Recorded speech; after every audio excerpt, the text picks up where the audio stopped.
"Sit down," said Sunday, in a voice that he used once or twice in his life, a voice that made men drop drawn swords. The three who had risen fell away from Gogol, and that equivocal person himself resumed his seat. "Well, my man," said the president briskly, addressing him as one addresses a total stranger, "will you oblige me by putting your hand in your upper waistcoat pocket and showing me what you have there?" The alleged Pole was a little pale under his tangle of dark hair, but he put 2 fingers into the pocket with apparent coolness and pulled out a blue strip of card. When Syme saw it lying on the table, he woke up again to the world outside him. For although the card lay at the other extreme of the table, and he could read nothing of the inscription on it, it bore a startling resemblance to the blue card in his own pocket, the card which had been given to him when he joined the anti-anarchist constabulary. "Pathetic Slav," said the president, "tragic child of Poland, are you prepared in the presence of that card to deny that you are in this company? Shall we say, de trop?" "Right-o," said the late Gogol. It made everyone jump to hear a clear, commercial, and somewhat cockney voice coming out of that forest of foreign hair. It was irrational, as if a Chinaman had suddenly spoken with a Scotch accent. "I gather that you fully understand your position," said Sunday. "You bet," answered the Pole. "I see it's a fair cop. All I say is, I don't believe any Pole could have imitated my accent like I did his." "I concede the point," said Sunday. "I believe your own accent to be inimitable, though I shall practice it in my bath. Do you mind leaving your beard with your card?" "Not a bit," answered Gogol, and with one finger he ripped off the whole of his shaggy head covering, emerging with thin red hair and a pale, pert face. "It was hot," he added. "I will do you the justice to say," said Sunday, not without a sort of brutal admiration, "that you seem to have kept pretty cool under it. Now listen to me. I like you. The consequence is that it would annoy me for just about 2.5 minutes if I heard that you had died in torments. Well, if you ever tell the police or any human soul about us, I shall have that 2.5 minutes of discomfort. On your discomfort I will not dwell. Good day. Mind the step." The red-haired detective who had masqueraded as Gogol rose to his feet without a word, and walked out of the room with an air of perfect nonchalance. Yet the astonished Syme was able to realize that this ease was suddenly assumed, for there was a slight stumble outside the door, which showed that the departing detective had not minded the step. "Time is flying," said the president in his gayest manner, after glancing at his watch, which, like everything about him, seemed bigger than it ought to be. "I must go off at once. I have to take the chair at a humanitarian meeting." The secretary turned to him with working eyebrows. "Would it not be better," he said a little sharply, "to discuss further the details of our project, now that the spy has left us?" "No, I think not," said the president, with a yawn like an unobtrusive earthquake. "Leave it as it is. Let Saturday settle it. I must be off. Breakfast here next Sunday." But the late loud scenes had whipped up the almost naked nerves of the secretary. He was one of those men who are conscientious even in crime. "I must protest, President, that the thing is irregular," he said. "It is a fundamental rule of our society that all plans shall be debated in full council. Of course, I fully appreciate your forethought when in the actual presence of a traitor." "Secretary," said the president seriously, "if you'd take your head home and boil it for a turnip, it might be useful. I can't say, but it might." The secretary reared back in a kind of equine anger. "I really fail to understand," he began in high offense. That's it, said the president, nodding a great many times. "That's where you fail right enough. You fail to understand. Why, you dancing donkey," he roared, rising, "you didn't want to be overheard by a spy, didn't you? How do you know you aren't overheard now?" And with these words he shouldered his way out of the room, shaking with incomprehensible scorn. 4 of the men left behind gaped after him without any apparent glimmering of his meaning. Syme alone had even a glimmering, and such as it was, it froze him to the bone. If the last words of the president meant anything, they meant that he had not, after all, passed unsuspected. They meant that while Sunday could not denounce him like Gogol, he still could not trust him like the others. The other 4 got to their feet, grumbling more or less, and betook themselves elsewhere to find lunch, for it was already well past midday. The professor went last, very slowly and painfully. Syme sat long after the rest had gone, revolving his strange position. He had escaped a thunderbolt, but he was still under a cloud. At last he rose and made his way out of the hotel into Leicester Square. The bright, cold day had grown increasingly colder, and when he came out into the street, he was surprised by a few flakes of snow. While he still carried the sword stick and the rest of Gregory's portable luggage, he had thrown the cloak down and left it somewhere, perhaps on the steam tug, perhaps on the balcony. Hoping, therefore, that the snow shower might be slight, he stepped back out of the street for a moment and stood up under the doorway of a small and greasy hairdresser's shop, the front window of which was empty, except for a sickly wax lady in evening dress. Snow, however, began to thicken and fall fast, and Syme, having found one glance at the wax lady quite sufficient to depress his spirits, stared out instead into the white and empty street. He was considerably astonished to see, standing quite still outside the shop and staring into the window, a man. His top hat was loaded with snow like the hat of Father Christmas. The white drift was rising round his boots and ankles, but it seemed as if nothing could tear him away from the contemplation of the colourless wax doll in dirty evening dress. That any human being should stand in such weather looking into such a shop was a matter of sufficient wonder to Syme, but his idle wonder turned suddenly into a personal shock, for he realized that the man standing there was the paralytic old Professor de Worms. It scarcely seemed the place for a person of his years and infirmities. Syme was ready to believe anything about the perversions of this dehumanized brotherhood, but even he could not believe that the professor had fallen in love with that particular wax lady.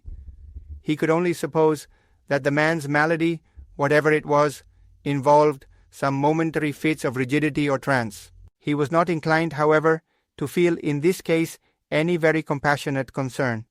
On the contrary, he rather congratulated himself that the professor's stroke and his elaborate and limping walk would make it easy to escape from him and leave him miles behind.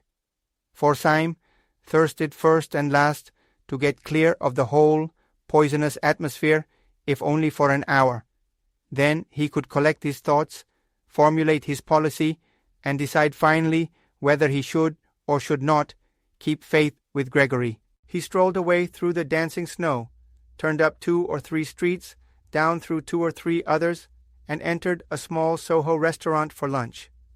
He partook reflectively of 4 small and quaint courses, drank half a bottle of red wine, and ended up over black coffee and a black cigar, still thinking. He had taken his seat in the upper room of the restaurant, which was full of the tinkling of knives and the chatter of foreigners. He remembered that in old days he had imagined that all these harmless and kindly aliens were anarchists. He shuddered, remembering the real thing. But even the shudder had the delightful shame of escape. The wine, the common food, the familiar place, the faces of natural and talkative men made him almost feel as if the council of the 7 days had been a bad dream. And although he knew it was nevertheless an objective reality, it was at least a distant one.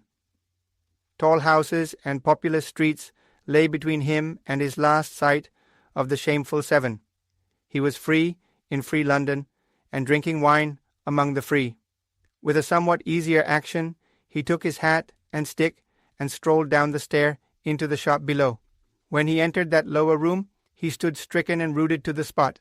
At a small table, close up to the blank window and the white street of snow, sat the old anarchist professor over a glass of milk, with his lifted livid face and pendant eyelids.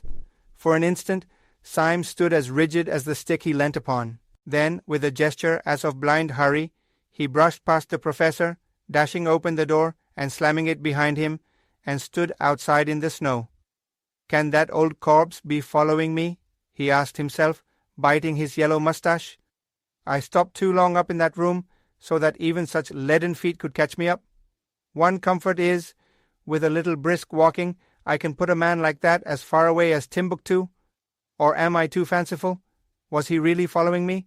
Surely Sunday would not be such a fool as to send a lame man? He set off at a smart pace, twisting and whirling his stick in the direction of Covent Garden. As he crossed the great market, the snow increased, growing blinding and bewildering as the afternoon began to darken. The snowflakes tormented him like a swarm of silver bees. Getting into his eyes and beard, they added their unremitting futility to his already irritated nerves. And by the time that he had come at a swinging pace to the beginning of Fleet Street, he lost patience, and finding a Sunday tea shop, turned into it to take shelter. He ordered another cup of black coffee as an excuse. Scarcely had he done so when Professor de Worms hobbled heavily into the shop, sat down with difficulty, and ordered a glass of milk. Syme's walking stick had fallen from his hand with a great clang which confessed the concealed steel. But the professor did not look round. Syme, who was commonly a cool character, was literally gaping as a rustic gapes at a conjuring trick. He had seen no cab following. He had heard no wheels outside the shop. To all mortal appearances, the man had come on foot. But the old man could only walk like a snail, and Syme had walked like the wind. He started up and snatched his stick, half crazy with the contradiction in mere arithmetic, and swung out of the swinging doors, leaving his coffee untasted. An omnibus going to the bank went rattling by with an unusual rapidity. He had a violent run of 100 yards to reach it, but he managed to spring, swaying upon the splashboard, and pausing for an instant to pant, he climbed onto the top. When he had been seated for about half a minute, he heard behind him a sort of heavy and asthmatic breathing.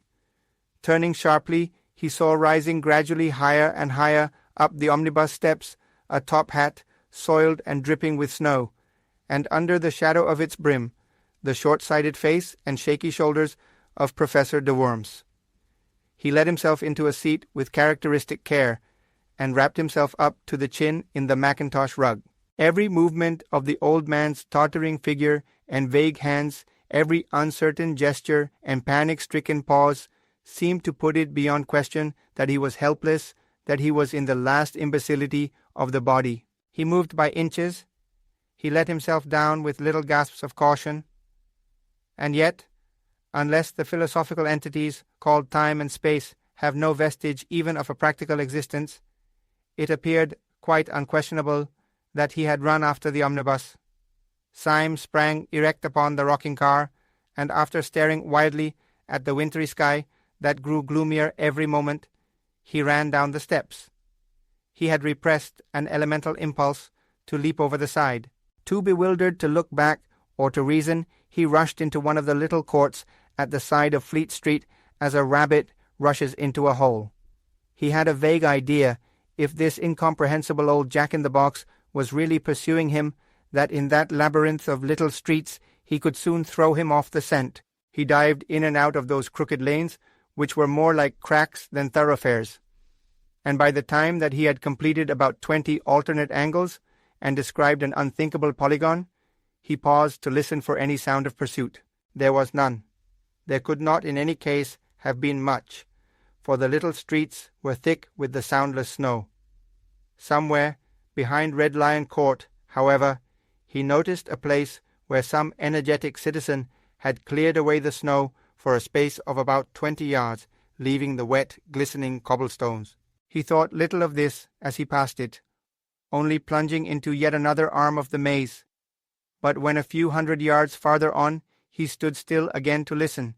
His heart stood still also, for he heard from that space of rugged stones the clinking crutch and labouring feet of the infernal cripple. The sky above was loaded with the clouds of snow, leaving London in a darkness and oppression premature for that hour of the evening. On each side of Syme, the walls of the alley were blind and featureless. There was no little window or any kind of eave. He felt a new impulse to break out of this hive of houses and to get once more into the open and lamplit street. Yet he rambled and dodged for a long time before he struck the main thoroughfare. When he did so, he struck it much farther up than he had fancied. He came out into what seemed the vast and void of Ludgate Circus, and saw St. Paul's Cathedral sitting in the sky. At first he was startled to find these great roads so empty, as if a pestilence had swept through the city. Then he told himself that some degree of emptiness was natural, first because the snowstorm was even dangerously deep, and secondly because it was Sunday. And at the very word Sunday he bit his lip. The word was henceforth for hire like some indecent pun. Under the white fog of snow, high up in the heaven, the whole atmosphere of the city was turned to a very queer kind of green twilight, as of men under the sea. The sealed and sullen sunset behind the dark dome of St. Paul's had in it smoky and sinister colors of sickly green, dead red, or decaying bronze, that were just bright enough to emphasize the solid whiteness of the snow.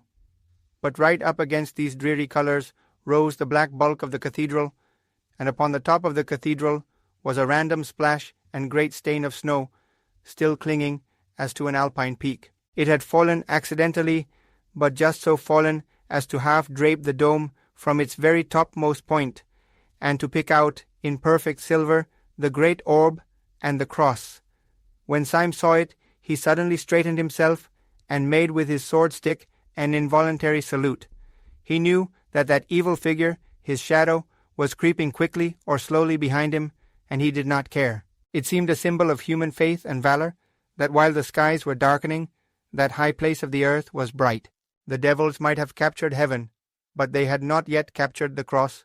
He had a new impulse to tear out the secret of this dancing, jumping and pursuing paralytic, and at the entrance of the court, as it opened upon the circus, he turned, stick in hand, to face his pursuer. Professor de Worms came slowly round the corner of the irregular alley behind him, his unnatural form outlined against a lonely gas lamp, irresistibly recalling that very imaginative figure in the nursery rhymes, the crooked man who went a crooked mile.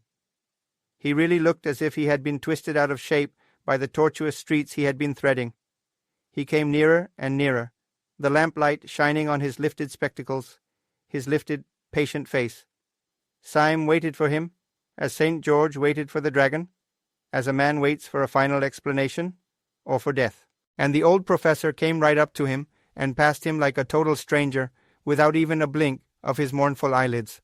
There was something in this silent and unexpected innocence that left Syme in a final fury. The man's colourless face and manner seemed to assert that the whole following had been an accident. Syme was galvanized with an energy that was something between bitterness and a burst of boyish derision. He made a wild gesture as if to knock the old man's hat off, called out something like, "Catch me if you can," and went racing away across the white open circus. Concealment was impossible now, and looking back over his shoulder, he could see the black figure of the old gentleman coming after him with long, swinging strides, like a man winning a mile race. But the head upon that bounding body was still pale, grave, and professional, like the head of a lecturer upon the body of a harlequin. This outrageous chase sped across Ludgate Circus, up Ludgate Hill, round St. Paul's Cathedral, along Cheapside, Syme remembering all the nightmares he had ever known. Then Syme broke away towards the river, and ended almost down by the docks. He saw the yellow panes of a low-lighted public house, flung himself into it, and ordered beer. It was a foul tavern, sprinkled with foreign sailors, a place where opium might be smoked or knives drawn. A moment later, Professor de Worms entered the place, sat down carefully, and asked for a glass of milk.